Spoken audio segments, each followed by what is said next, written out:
સ્થાનિક સ્વરાજ્યની ચૂંટણી પહેલા રાહુલ ગાંધી ગુજરાતના પ્રવાસે આવવાના છે। 23 માર્ચે રાહુલ ગાંધીના ગુજરાત પ્રવાસનું આયોજન કરવામાં આવ્યું છે। વડોદરામાં રાહુલ ગાંધી આદિવાસી સમુદાયના લોકો સાથે સંવાદ કરશે।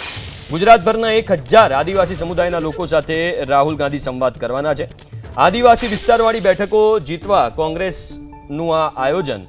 પણ સૌથી મોટા સમાચાર એ કે સ્થાનિક સ્વરાજ્યની ચૂંટણી હવે થોડા સમયમાં એની જાહેરાત થશે, થોડા દિવસોમાં એની જાહેરાત થશે અને એની પહેલા રાહુલ ગાંધી ગુજરાતના પ્રવાસે આવવાના છે। 23 માર્ચે રાહુલ ગાંધીના ગુજરાત પ્રવાસનું આયોજન કરવામાં આવ્યું છે, એટલે કે 5 દિવસ પછી રાહુલ ગાંધી ગુજરાતના પ્રવાસે આવવાના છે।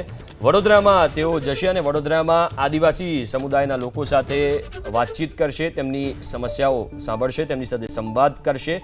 1000 ગુજરાતભરના 1000 આદિવાસી સમુદાયના લોકો સાથે સંવાદ કરશે એવી વિગતો મળી રહી છે। સંવાદદાતા હિરેન રાજ્યગુરુ વધુ વિગતો સાથે ફોનલાઈન ઉપર જોડાયા છે। હિરેન, રાહુલ ગાંધી 5 દિવસમાં ગુજરાત આવવાના છે અને સ્થાનિક સ્વરાજ્યની ચૂંટણીની પણ થોડા દિવસોમાં જાહેરાત થશે। શું વિગતો મળી રહી છે, શું પ્લાન હશે? બિલકુલ, ગુજરાતમાં એક તરફ સ્થાનિક સ્વરાજ્યની સંસ્થાઓની ચૂંટણી જાહેર થવાનો સમય છે અને એ ચૂંટણી જાહેર થાય એ પહેલા રાહુલ ગાંધી ગુજરાતની પ્રવાસે આવી રહ્યા છે। 23મી માર્ચના રોજ વડોદરા ખાતે રાહુલ ગાંધીના એક સંવાદ કાર્યક્રમનું આયોજન કરવામાં આવ્યું છે અને આ સંવાદ કાર્યક્રમની અંદર રાહુલ ગાંધી પહોંચશે।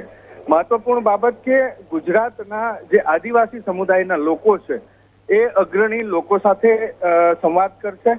સાથે જ આદિવાસી સમુદાય માટે કામ કરતી જે સંસ્થાઓ છે, NGO છે કે અન્ય સંસ્થાઓ છે, તેની સાથે પણ રાહુલ ગાંધી સંવાદ કરવાના છે। આ ઉપરાંત આદિવાસી સમુદાય માટે જે લોકો કામ કરે છે, અલગ અલગ લોકો વ્યક્તિગત જે કામ કરે છે, એક્ટિવિસ્ટ પણ છે, તેની સાથે પણ સંવાદ કરવાના છે। મુખ્ય રૂપે અંબાજીથી લઈ અને ઉમરગામ સુધી ગુજરાતની અંદર આદિવાસી સમુદાય મોટા પ્રમાણમાં વસે છે અને આ વિસ્તારમાં પણ સ્થાનિક સ્વરાજ્યની સંસ્થાઓની ચૂંટણી આવવાની છે। બેઠકો ગણીએ તો ઘણી જ બેઠકો, તાલુકા પંચાયત હોય, જિલ્લા પંચાયત હોય, નગરપાલિકા હોય, એની બેઠકો પણ મોટા પ્રમાણમાં આવેલી છે અને એ બેઠક ઉપર રાહુલ ગાંધીની આ મુલાકાતની અસર મોટા પ્રમાણમાં આવી તેવી આશા કોંગ્રેસ દ્વારા પણ રાખવામાં આવી રહી છે।